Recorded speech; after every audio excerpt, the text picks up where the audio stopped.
आप देख रहे हैं प्रोग्राम दस्तक रेहान तारिक के साथ। आज जिन स्टोरीज पर देंगे दस्तक उनमें शामिल है इलेक्शन कमीशन का बड़ा फैसला, किसके बयानिए की फतह, सेनेट उम्मीदवारान का बिला मुकाबला इंतखाब, सियासी जमातों का मुखमकाओ, वीडियो स्कैंडल, सेनेट उम्मीदवारान का ऐलान, एक नहीं दो पाकिस्तान, पाकिस्तान और भारत का बड़ा राब्ता, सीज फायर मुआहिदे पर सख्ती से अमल का फैसला। अस्सलाम वालेकुम, मैं हूं रेहान तारिक और आप देख रहे हैं दस्तक। कई दिनों से मुल्की सियासी उफक पर छाई धुंध छट गई है। NA 75 के बाद एक दूसरे पर सियासी इल्जामात का बाब बिलाखिर बंद होता दिखाई दे रहा है। आज इलेक्शन कमीशन ऑफ पाकिस्तान ने कौमी असम्बली के इस हल्के के हवाले से एक बड़ा फैसला सुना दिया है। इलेक्शन कमीशन के फैसले के मुताबिक ज़िमनी इंतखाब के दिन पूरे हल्के में बदअमनी फैलाई गई। पोलिंग के दौरान फायरिंग के वाकयात रिपोर्ट हुए, जिसके नतीजे में 2 अफराद भी जान की बाजी हार गए। इलेक्शन कमीशन ने कहा कि शफाफियत और गैर जानिबदारी को यकीनी बनाते हुए NA 75 डस्का ज़िमनी इलेक्शन कलअदम करार दिया जाता है। आइन के आर्टिकल 218(3) और इलेक्शन एक्ट के आर्टिकल 9(1) में दिए गए इख्तियारात को इस्तेमाल करते हुए NA 75 का ज़िमनी इंतखाब कलअदम करार दिया जाता है। साथ ही इलेक्शन कमीशन ने NA 75 में 18 मार्च को दोबारा ज़िमनी इंतखाब कराने कर दिया है। इस मुख्तसर फैसले, इस शॉर्ट ऑर्डर के बाद इलेक्शन कमीशन की जानिब से एक प्रेस रिलीज भी जारी की गई। इस प्रेस रिलीज के मुताबिक इलेक्शन कमीशन ने कमिश्नर गुजरावाला, RPO गुजरावाला को डिवीजन से बाहर भेजने की हिदायत जारी की, जबकि deputy commissioner Sialkot, DPO Sialkot और असिस्टेंट कमिश्नर डस्का को मुअत्तल करने का हुक्म दिया है। ECP ने चीफ सेक्रेटरी पंजाब और IG पंजाब को 4 मार्च को वजाहत के लिए तलब भी कर लिया। अब यही नहीं है, बल्कि धुंध में लापता होने वाले प्रिजाइडिंग अफसरान के खिलाफ भी कार्रवाई होगी। 3 साल कैद की सजा हो सकती है। आज के फैसले को मुस्लिम लीग नून और तहरीक इंसाफ अपने अपने बयानिए की फतह करार दे रही हैं। नून लीग का मौकिफ है कि आज का फैसला नून लीग के दरीना मौकिफ की तायद करता है। आम इंतखाबात 2018 से मुताल्लिक पाकिस्तान मुस्लिम लीग नून जो धांधली का इल्जाम आयद करती है, उस पर कैसे मोहर तस्दीक सब की गई है। मोहम्मद जुबैर साहब का मौकिफ देखते हैं।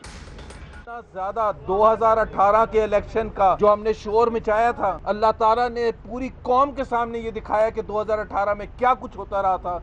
वो पूरे 270 हल्कों का इंतखाब था, आज एक हल्के का इंतखाब था। अब पूरी कौम ने देख लिया कि ये किस हद तक जा सकते हैं। अब होगा ना बाई इलेक्शन NA 75, फिर हम देखेंगे कौन इमरान खान, कौन उस्मान डार आके कोशिश करेगा।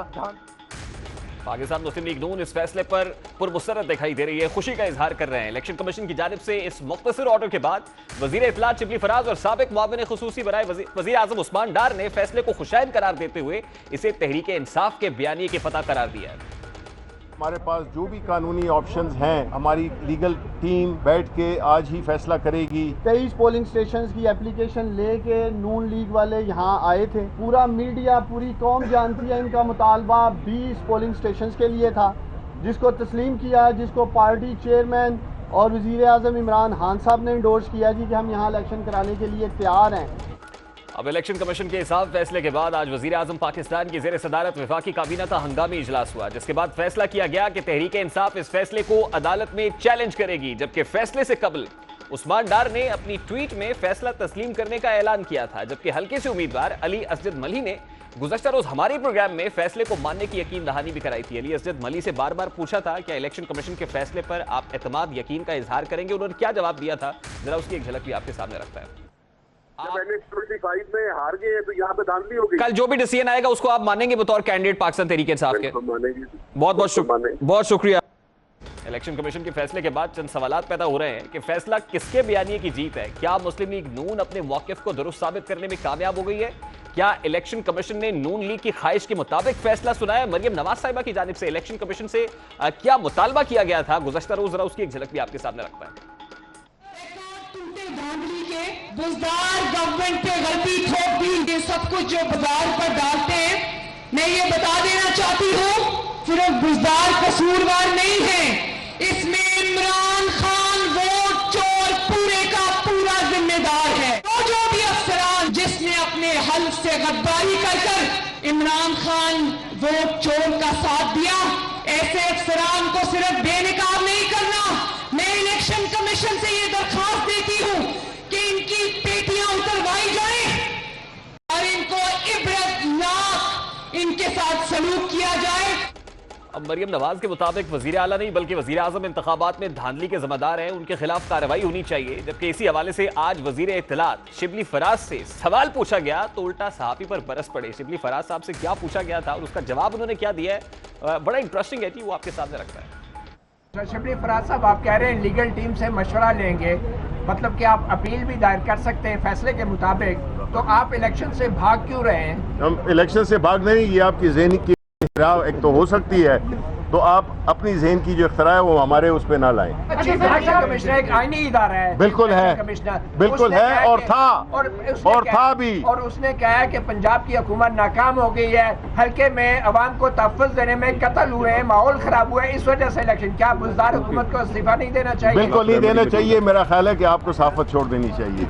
शिबली फराज साहब से सवाल पूछा गया कि क्या बुज़दार हुकूमत को मुस्ताफी नहीं हो जाना चाहिए, उल्टा सहाफी से कहा कि आपको सहाफत छोड़ देनी चाहिए, यानी आईना उनको दिखाया तो बुरा मान गए। इलेक्शन कमीशन ने तो फैसला सुना दिया है, मगर सवाल यह है कि असल में यह फैसला किसके बयानिए की फतह है, इसका फायदा कौन उठाएगा, नुकसान किसे पहुंच रहा है, फैसले से खुश दिखाई देने वाली मुस्लिम लीग नून की खुशी और एतमाद के पीछे क्या है।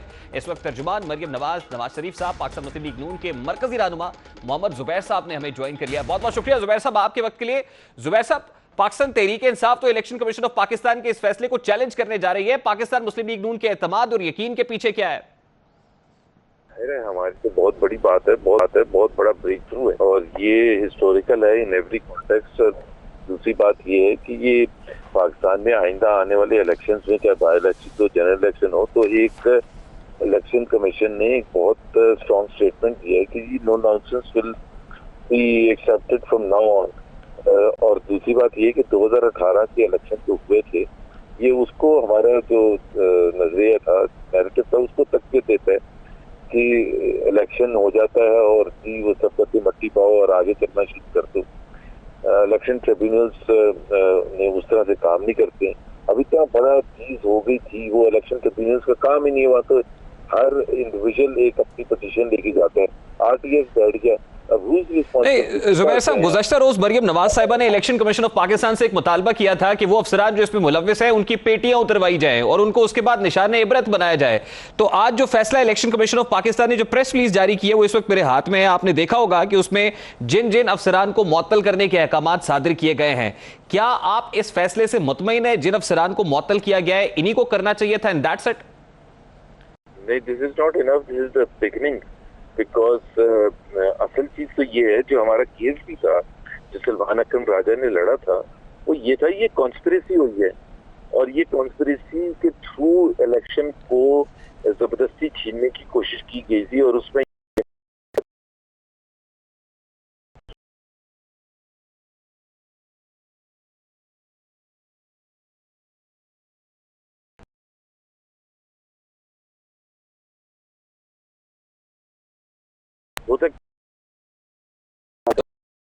माय पॉइंट इज, देखिए चीफ, इसमें जो है चीफ सेक्रेटरी और आईजी पंजाब को वजाहत के लिए तलब तो किया गया है, उनसे पूछा जाएगा और ये सवाल उनसे जरूर होगा कि उन्होंने क्या किया और फिर वो इंतजामिया क्यों नाकाम हो गई अमन अमा बरकरार रखने में।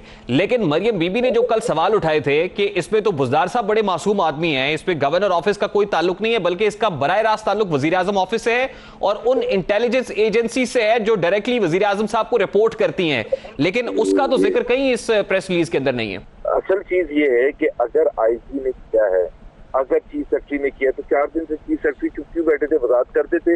इलेक्शन कमीशन ने इतना स्ट्रॉन्ग नोटिफिकेशन निकाला था कि हम उनको ढूंढते रहे, वो मिल नहीं रहे थे, रिस्पॉन्ड नहीं कर रहे थे, तो अपनी वजाहत तो दे देते। चले, मेरा ख्याल है कि ये वजाहत जो है चीफ सेक्रेटरी साहब और आईजी साहब इलेक्शन कमीशन ऑफ पाकिस्तान पे तो देंगे, लेकिन ये जो पॉलिटिकल स्टेटमेंट्स होते हैं, एक पॉलिटिकल स्टेटमेंट आज शिबली फराज साहब ने भी इलेक्शन कमीशन ऑफिस के बाहर दिया। वो कहते हैं कि अगर हमने धांधली करनी होती तो वजीराबाद में भी करते, फिर हम डस्का के अंदर ही क्यों करते हैं? एक तो मैं पहले बता दूं, वजीराबाद में भी दबा के धांधली की है। क्वेश्चन ये है कि जहां पकड़े जाते हैं आप इस तरह से, तो आप ये कह रहे हैं कि अगर हमने करनी होती तो वहां भी करते, और अगर आपने नहीं भी की थी तो आपने क्या एहसान किया पाकिस्तानी कौम पर कि आपने सिर्फ एक हल्का चूज किया कि वहां हम धांधली करेंगे। ये तो पीटीआई और जो लोग कॉन्स्पिरेसी में इन्वॉल्व थे, ये तो वो जवाब देंगे कि क्यों आपने एक हल्का चूज किया।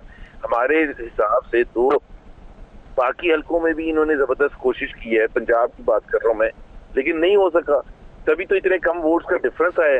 इसमें ये था कि ये हार चुके थे, इन्होंने कहा एक हल्का तो जीतना पड़ेगा। नहीं, अगर वहां पे भी धांधली जुबैर साहब हुई है, नेशनल असेंबली की पंजाब असेंबली में फर्क नहीं पड़ता था, नेशनल असेंबली में फर्क पड़ता था, सेनेट के इलेक्शंस आ रहे थे और पॉइंट ऑफ व्यू बना चुके थे वो, तो जाहिर सी बात है उस हद तक तो ये कामयाब भी होगी कि एक वोट हमारा कम होगा जब इलेक्शन होगा सेनेट का 3 तारीख को। जी जुबैर साहब, ये सेनेट की पर्सपेक्टिव बड़ी इंपॉर्टेंट सीट है, मैं इस पर आपसे सवाल करूंगा, लेकिन उससे पहले ये जो आप कह रहे हैं कि दीगर हलकों में भी धांधली हुई है, तो आपको नहीं लगता फिर इस पे शिबली फराज साहब ये कहते हैं कि जो फैसला आपके हक में आता है आप उस पर मिठाइयां बांटते हैं, सेलिब्रेट करते हैं, जो फैसला खिलाफ देता है उस पर इलेक्शन कमीशन दफ्तर के बाहर आप एहतजाज भी करते हैं, तो वो कॉन्स्टिट्यूएंसीज जहां आपको लग रहा है कि आपकी धांधली हुई है उन पर भी आपको इलेक्शन कमीशन में दरखास्त जमा कराते हैं?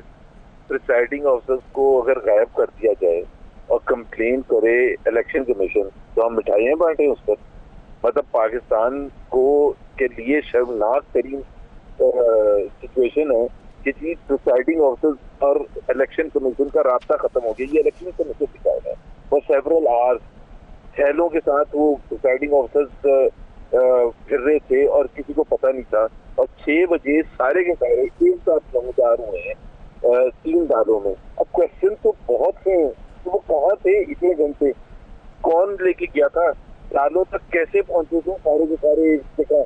तो जुबैर साहब आप बिल्कुल सही कह रहे हैं, बड़े इंपॉर्टेंट सवाल आते हैं, लेकिन but this is still a mystery.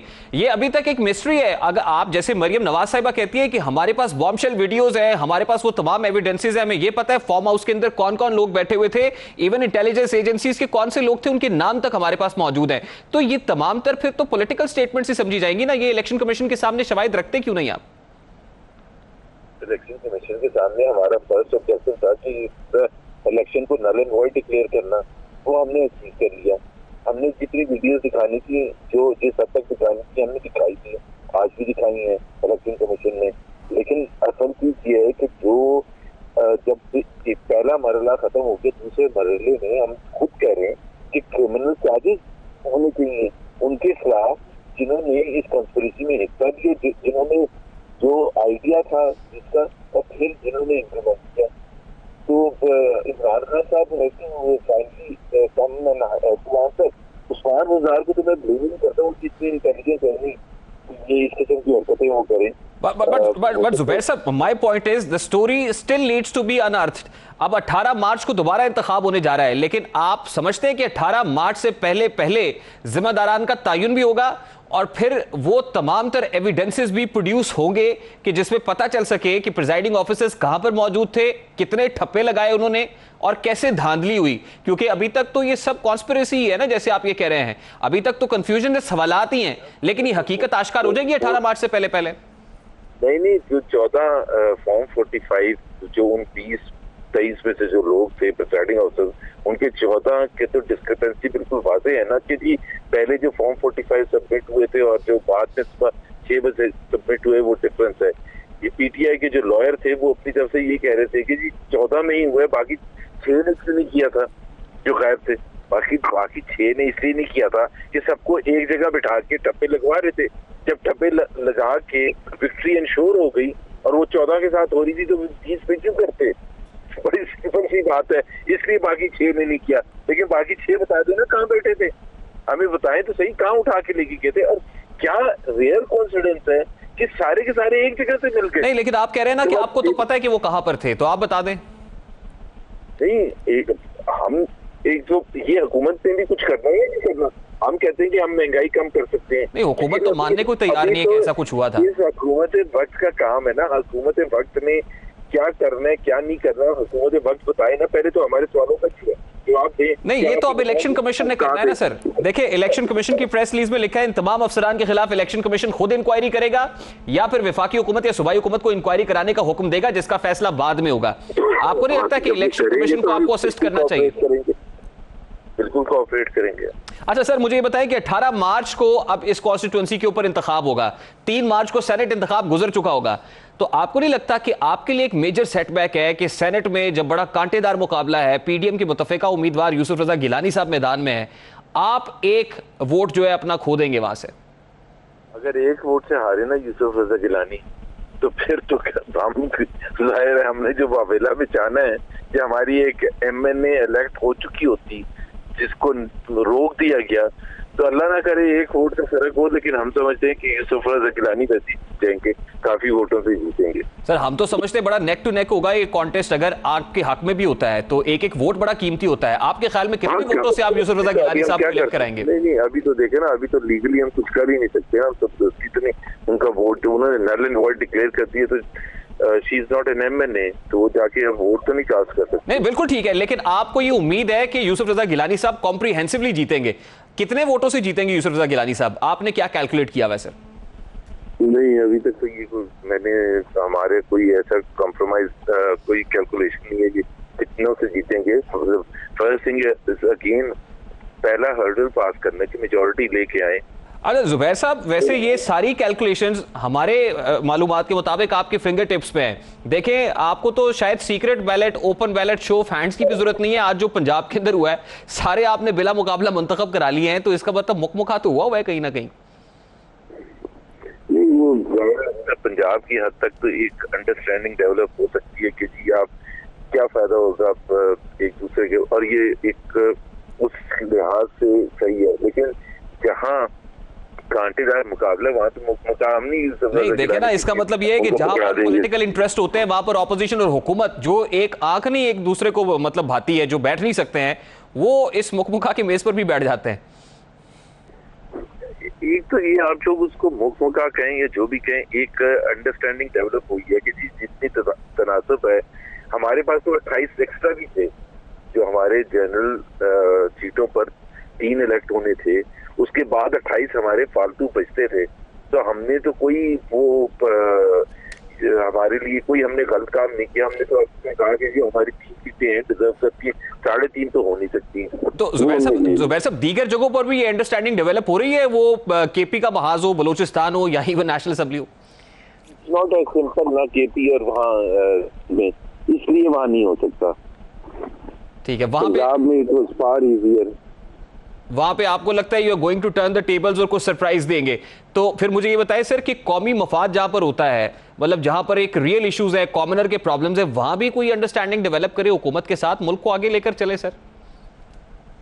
ये तो हम तो जहां भी होता है कोऑपरेट तो कर, सेटअप में हमने नहीं कोऑपरेट किया था।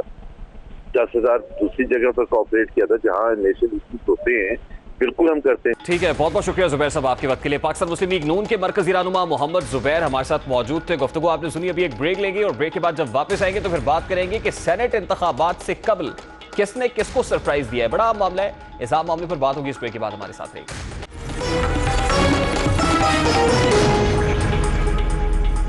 सेनेट इंतखाबात के हवाले से हुक्मरान इत्तेहाद और अपोजिशन जमातें बार बार कौम के सामने एक दावा करती रही हैं, इस बार हम सरप्राइज देंगे, एक बड़ा सरप्राइज होगा। सरप्राइज क्या होगा, कौन सरप्राइज देगा, ताहाल ये वाज़ेह नहीं हो सका है। इन्हीं सरप्राइजेस की खबर के अंदर बिलावल भुट्टो साहब ने पंजाब में डेरे डाले हुए लाहौर में हैं, मरियम नवाज साहिबा से आप मुलाकात की है। इस मुलाकात के बाद एक प्रेस टॉक भी हुई है।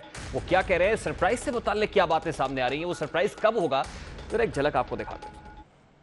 ऑब्वियसली हम इलेक्शन लड़ रहे हैं और हमारा कॉन्स्टिट्यूएंसी नेशनल असेंबली है और हम हर मेंबर से अप्रोच कर रहे हैं, वोट मांग रहे हैं। इंशाल्लाह ताला 3 मार्च को आपको सब नजर आएगा कि कौन किसके साथ। जो राइट साइड ऑफ अवाम पे इस वक्त खड़े हैं, यूसुफ रज़ा गिलानी साहब उनके उम्मीदवार हैं और मुझे उम्मीद है कि हर जमहूरियत पसंद, हर वो इंसान चाहे उसका ताल्लुक हुक्मरान जमात से हो या किसी भी जमात से हो, तहरीक इंसाफ को वोट इस वक्त नहीं देगा। सरप्राइज दिया जाएगा, क्या समझते हैं, आपको सरप्राइज देंगे? सरप्राइज यही है कि इंशाल्लाह हम कामयाब होंगे। अब ऑपोजिशन ने हुकूमत को सरप्राइज देना था, हुकूमत ने ऑपोजिशन को सरप्राइज देना था, लेकिन हुकूमत और ऑपोजिशन दोनों ने मिलकर आवाम को सरप्राइज दे दिया है। टीवी टॉक शोज और सियासी जलसों में दस्तो गरेबा दिखाई देने वाले सियासतदान पंजाब के महाज पर बाहम शीरो शकर हो गए हैं। मज़ामत की बातें मफामत में तब्दील होती दिखाई दे रही हैं।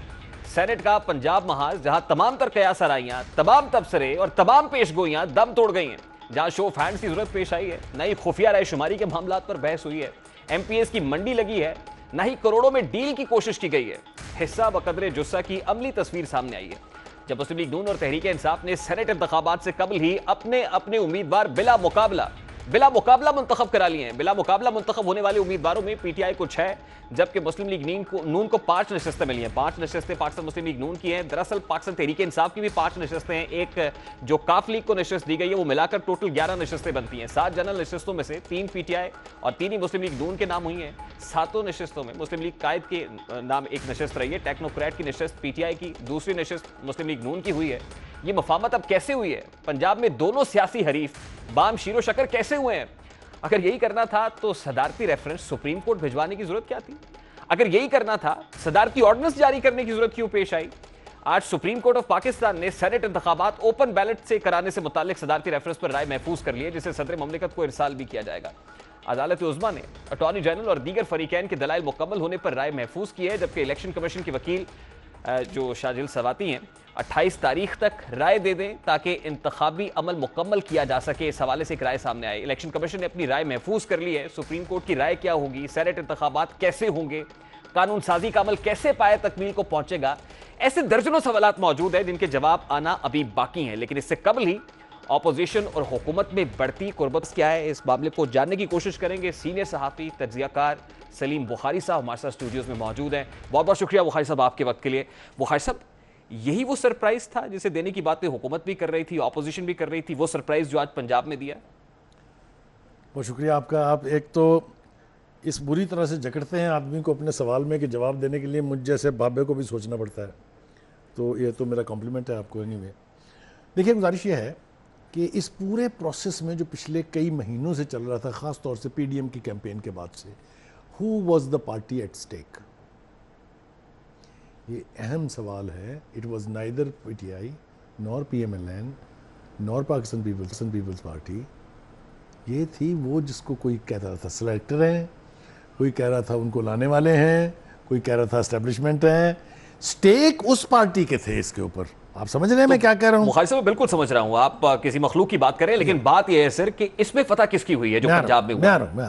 क्योंकि पंजाब में भी हमने देखा है कुछ स्टेक होल्डर्स और भी थे सर। बिल्कुल आप ठीक कह रहे हैं। देखिए, पहली बात ख्वाजा दाऊद सुलेमानी की सूरत उठते हैं, वो खुरम लगारी की सूरत उठते हैं, वो और नाराज रहनुमाओं की सूरत उठते हैं। हमें पता चलता है कि जनूबी पंजाब के अंदर कुछ 57 MPs हैं जो बिगड़े बैठे हैं बुज़दार साहब से। लेकिन आज जो कुछ हुआ है, हिस्सा बकदरे जुस्सा सबको मिल गया है सर। फिर तो show off hand, secrecy, open ballot, कुछ भी करने की जरूरत। आप इंटेलिजेंट आदमी हैं, आपको एक हवाला समझ आ जाना चाहिए कि पाकिस्तान में आज तक इश्तराके इक़्तिदार हुआ है, इंतकाल इक़्तिदार कभी नहीं हुआ।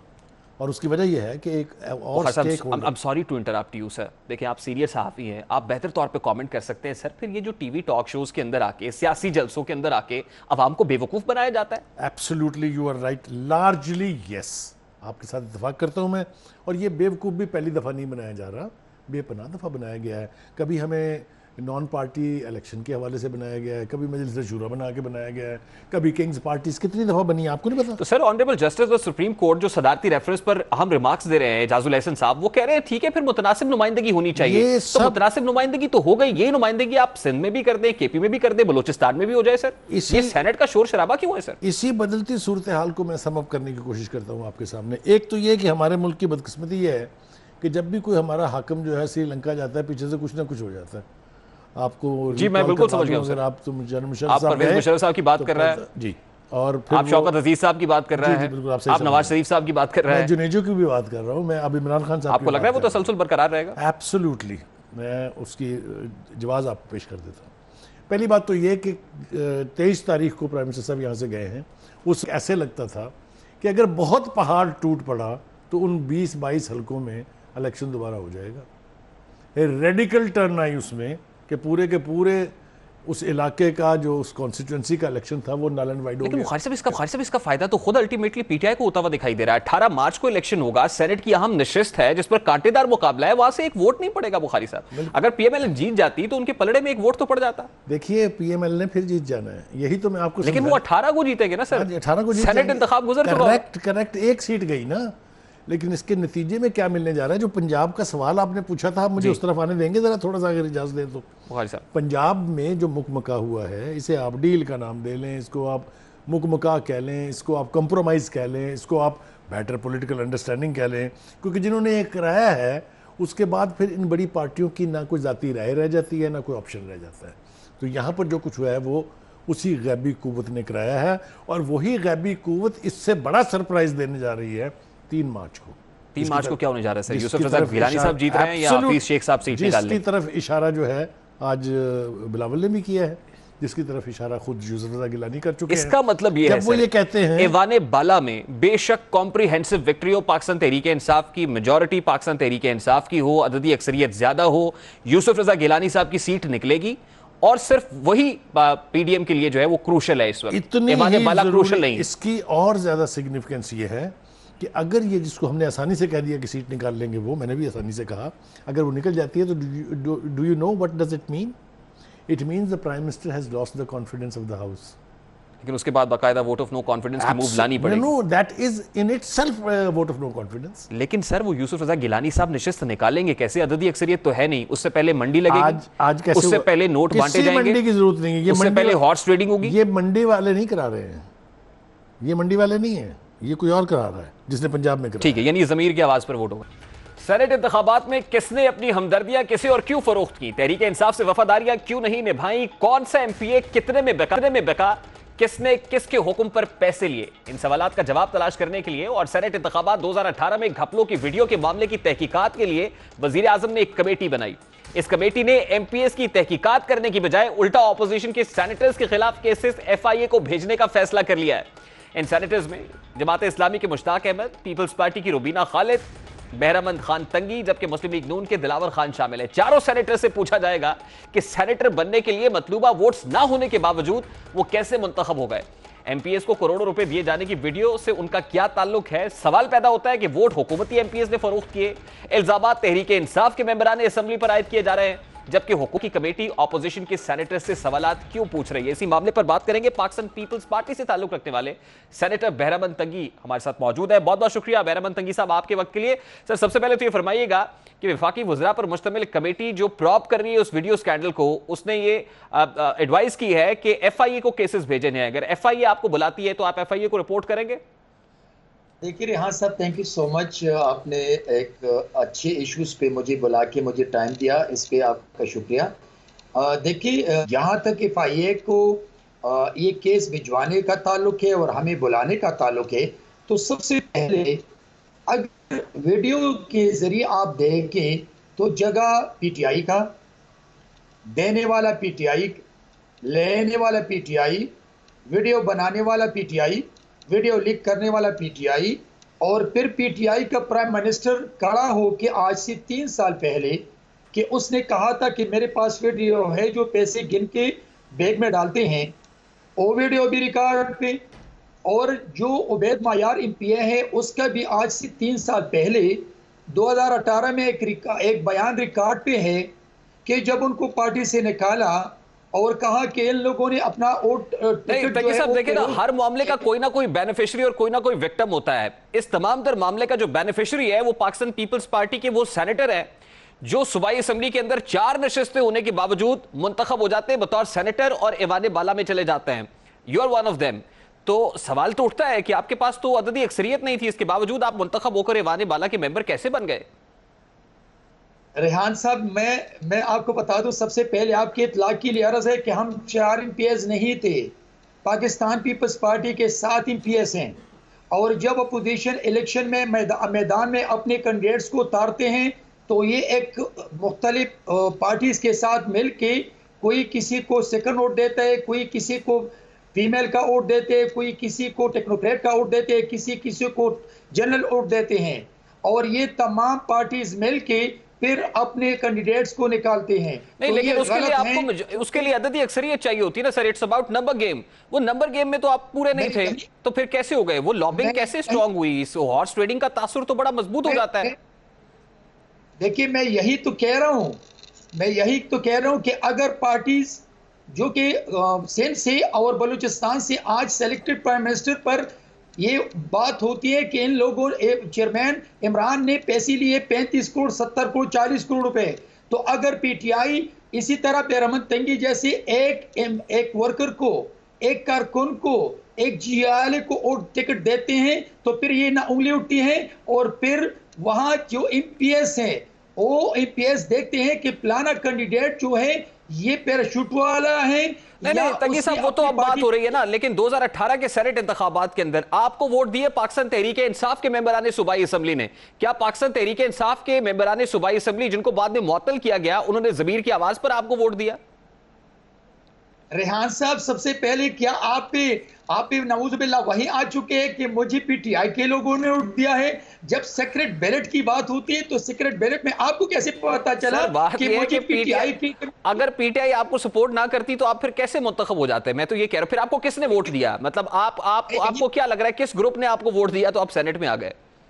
देखिए, जब सीक्रेट बैलेट्स की बात है तो मैं आपको ये बता दूं, मैंने तो आपको बता दिया कि मुस्लिम लीग नून ने, जमीयत उलमा इस्लाम ने, पाकिस्तान पीपल्स पार्टी ने, जमात इस्लामी ने, अवामी नेशनल पार्टी ने, इन तमाम पार्टी ने मिल के आपस में बैठे थे। किसी ने किसी को फीमेल का वोट दिया, किसी ने किसी को टेक्नोक्रेट का वोट दिया, किसी ने किसी को सेकंड वोट दिया, किसी ने किसी को जनरल फर्स्ट वोट दिया, थर्ड वोट दिया। और दूसरी बात मैं आपको बता दूं कि जब इस वीडियो में जो एमपीए है उसने ये कहा है कि ये स्पीकर हाउस में असद कैसर और हमारा जो उस वक्त का चीफ मिनिस्टर था, उसने हमें बुला के 17 15 ग्रुपों में उसने हमें ये पैसे दिए और ये कहा है कि ये आपके आने वाले इलेक्शन का खर्चा है। ये अपने कैंडिडेट्स को बेशक आप वोट देते हैं, लेकिन ये इलेक्शन का खर्चा है। उसने आज से 3 साल पहले ये कहा था, आज मैं नहीं कह रहा हूं, आज भी वो कहता है और आज से 3 साल पहले भी कहा था कि हमें अपने पीटीआई के नहीं, वो तंगी साहब इलेक्शन का खर्चा कितना था? 50 करोड़ रुपए दे दिए थे 20 लोगों को, यानी 500 करोड़। ये आप उनसे पूछ ले जिसको दिए हैं और जिसने दिए हैं। नहीं, ये इलेक्शन में कौन सा 500 करोड़ का खर्चा होता है सर सेनेट के अंदर? ये किस मद में होता है? यही तो हम कह रहे हैं कि पीटीआई की चीफ जो स्पीकर था सूबाई असेंबली का और जो चीफ मिनिस्टर था, उसने स्पीकर हाउस में जो पैसे दे रहे थे। तो हम भी ये सवाल करते हैं कि आपने अपने कैंडिडेट्स को पैराशूट वाले क्यों उतारे थे? आपने बेरहमत तंगी जैसा नजरियाती वर्कर को टिकट क्यों नहीं दिया? जब आप इस पर मजबूर हो गए कि अपने कैंडिडेट्स को, अपनी पीएस को आप पैसे दे रहे थे। हम तो यही सवाल करते हैं। ठीक है, बहुत बहुत शुक्रिया बेरहमत तंगी साहब आपके वक्त के लिए। पाकिस्तान पीपल्स पार्टी के सेनेटर बेरहमत तंगी हमारे साथ मौजूद थे। गुफ्तगू आपने सुनी है जी। अभी एक ब्रेक लेंगे और ब्रेक के बाद जब वापस आएंगे तो आपको बताएंगे कि पंजाब हुकूमत ने सूबाई वजीर सेहत डॉक्टर यास्मीन राशिद की बेटी की तकर्री के लिए मेरठ का कत्लेआम कैसे किया है। बड़ा अहम मामला है जी, इस मामले को उठाएंगे इस ब्रेक के बाद। हमारे साथ रहेगा।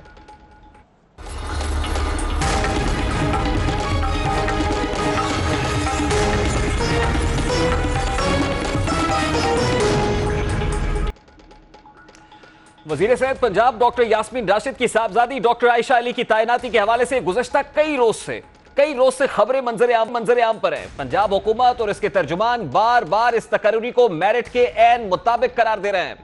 लेकिन आपको यह जानकर हैरानी होगी कि डॉक्टर आयशा अली की 1 या 2 बार नहीं, उनकी तैनाती पर 4 मरतबा मेरिट की धज्जियां उड़ाई गई हैं। इसी हवाले से आपके सामने आज सारे हकायक रखते हैं। ये हकायक बज़ाहिर किसी मूवी का सीन या कोई अफसानवी दुनिया के किरदार महसूस होते हैं। बज़ाहिर दिखाई देता है कि ये एक ऐसी स्टोरी है जो शायद कोई साइंस फिक्शन है या कोई मूवी बेस्ड है, लेकिन नए पाकिस्तान के सूबे पंजाब में ये एक तल्ख हकीकत भी है। नाज़रीन, सबसे पहले हम मेडिकल यूनिवर्सिटीज के खदोखाल और इनमें तकर्रियों के मयार का जायजा आपके सामने रखते हैं ताकि आपको इस अजब करप्शन की गजब कहानी के हकायक आसानी से समझ आ सकें। फातिमा जनाब medical university, king Edward medical university समेत साल 2005 में 6 कॉलेजेस को यूनिवर्सिटी का दर्जा दिया गया। इसी दौरान फैसला हुआ कि पंजाब का वजीर सेहत इन यूनिवर्सिटीज के सिंडिकेट का चेयरपर्सन होगा, यानी जो भी वजीर सेहत होगा वो यूनिवर्सिटी के सिंडिकेट जो फैसला करता है, जो मुख्तार कुल होता है इस यूनिवर्सिटी का, उसका चेयरपर्सन वही सूबाई वजीर सेहत होगा। हालांकि दीगर यूनिवर्सिटीज में वाइस चांसलर चेयरमैन, जबकि वजीर तालीम सिंडिकेट का मेंबर होता है, यानी वाइस चांसलर इस हवाले से मुख्तार कुल होता है। यानी उस वक्त जब डॉक्टर यास्मीन राशिद तमाम यूनिवर्सिटी की सिंडिकेट की चेयरपर्सन हैं, फातिमा जनाब मेडिकल यूनिवर्सिटी के सिंडिकेट की चेयरपर्सन भी खुद डॉक्टर यास्मीन राशिद हैं। ये बात अब ज़हन नशीन कर लीजिएगा। अब आपके सामने करप्शन की पहली कहानी रखते हैं। ये बात है साल 2020 की, जब पूरी कौम कोरोना वायरस की वबा से लड़ रही थी, कोविड क्राइसिस में थी। फातिमा जनाब मेडिकल यूनिवर्सिटी ने एक शोबा फीटल मेडिसिन तख्लीक किया जिसमें असिस्टेंट प्रोफेसर BS 18 की कॉन्ट्रैक्ट पर यानी एडहॉक बेसिस पर तैनाती के लिए इश्तिहार जारी किया जाता है। इस पोस्ट के लिए 24 उम्मीदवार अप्लाई करते हैं, मगर आप ये जानकर हैरान रह जाएंगे। अच्छा, ये जो 24 उम्मीदवार जो अप्लाई कर रहे हैं वो सब फीटल मेडिसिन के हवाले से डिग्री रखते हैं, क्वालिफाइड हैं। जो अप्लाई कर रहे हैं तमाम तर उम्मीदवार प्री रेक्विजिट्स को क्वालिफाई करते हैं, रिक्वायरमेंट्स को पूरा करते हैं, लेकिन यूनिवर्सिटी ने वजीर सेहत की बेटी का इंटरव्यू किया। सिर्फ इन 24 उम्मीदवारों से एक उम्मीदवार को इंटरव्यू के लिए बुलाया जाता है और वो है सूबाई वजीर सेहत की साहबजादी डॉक्टर आयशा अली, जो डॉक्टर गायनी स्पेशलिस्ट होते हैं, वही बाकायदा फीटल मेडिसिन में स्पेशलाइजेशन करते हैं। डॉक्टर आयशा अली से मुतालिक आपको बताते हैं कि इनके पास फीटल मेडिसिन की डिग्री भी नहीं है, क्योंकि पाकिस्तान मेडिकल कमीशन की तरफ से इसको कोई एक्रेडिटेशन हासिल नहीं है। पाकिस्तान मेडिकल कमीशन की 2 रोज पहले की जो मालूमात है, अपडेटेड वर्जन आपके सामने आपकी टेलीविजन स्क्रीन पर रख रहे हैं, जिसमें देखा जा सकता है कि एमबीबीएस की डिग्री इनके पास है, एफसीपीएस इन्होंने किया हुआ है, लेकिन फीटल मेडिसिन के हवाले से इनके पास कुछ नहीं है। पाकिस्तान मेडिकल कमीशन में डॉक्टर आयशा की एफसीपीएस गायनी की डिग्री रजिस्टर्ड है। फीटल मेडिसिन की डिग्री रजिस्टर्ड ना होने के बावजूद अक्टूबर 2020 में कॉन्ट्रैक्ट बेसिस पर, एडहॉक बेसिस पर बतौर असिस्टेंट प्रोफेसर BS 18 फातिमा जना यूनिवर्सिटी में उनको तैनात कर दिया जाता है। आप हैरान होंगे कि डॉक्टर आयशा के अलावा दीगर उम्मीदवारों के पास फीटल मेडिसिन का तजर्बा था, लेकिन नजरअंदाज कर दिया जाता है। क्यों? क्योंकि आयशा अली साहिबा सूबाई वजीर सेहत की साहबजादी हैं।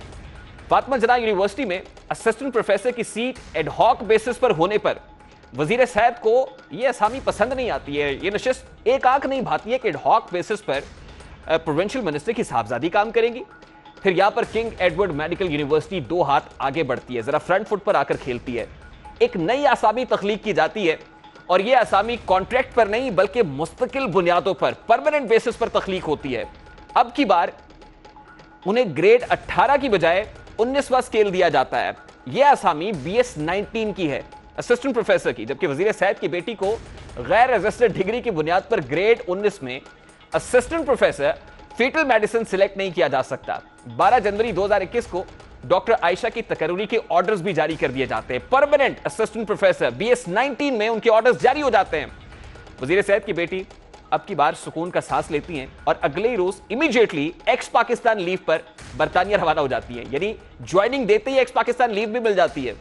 नाजरीन, यहां एक और अहम फैक्ट आपको बताते हैं।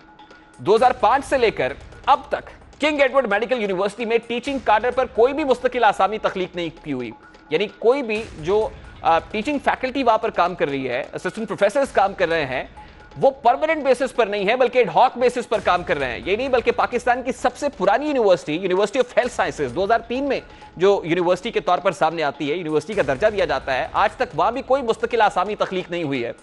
बुजुर्ग प्रोफेसर्स अपनी आसामियां मुस्तकिल करवाने की जद्दोजहद में इस दुनिया से रुखसत हो गए, लेकिन एक साहबजादी जो सूबाई वजीर सेहत की साहबजादी हैं, उन्हें आनन फानन उनके लिए एक ऐसी आसामी तख्लीक की जाती है जो मुस्तकिल बुनियादों पर होती है। यूनिवर्सिटी की चेयरपर्सन और वजीर सेहत की साहबजादी के लिए तमाम इंतजामात चंद दिनों में हो जाते हैं। अब खिलाफ ज़ाब्ता 19वें ग्रेड में तकर्री के बाद वो बैरून मुल्क रवाना हो गई हैं। इस वक्त वो एक्स पाकिस्तान लीव पर है। किंग एडवर्ड यूनिवर्सिटी से जब इस हवाले से राब्ता किया गया तो उन्होंने उनकी छुट्टी की तस्दीक तो की है, मगर रुखसत की मुद्दत के बारे में नहीं बताया कि कितने रोज की रुखसत है। बार बार यह बताया जा रहा है कि वो चंद दिनों में वापस आ जाएंगी। नाजरीन, मामला यहां पर भी खत्म नहीं होता, यहां भी एक इंटरेस्टिंग मोड़ आता है। हमारे जराए ने इस बात की तस्दीक की है कि उन्हें मुमकिन तौर पर लेडी वेलिंगटन अस्पताल में तैनात किया जाएगा। जब वो वापस आएंगी सबसे पहले तो उनकी मुद्दत मियाद जो छुट्टी की है वो उसी रोज खत्म हो जाएगी जिस रोज वो वापस आएंगी। ये कहा जाएगा कि अब तक की छुट्टी ली गई थी उनकी तरफ से। उन्हें लेडी वेलिंगटन अस्पताल में तैनात किया जाएगा जहां ताहाल फीटल मेडिसिन का कोई भी यूनिट नहीं है।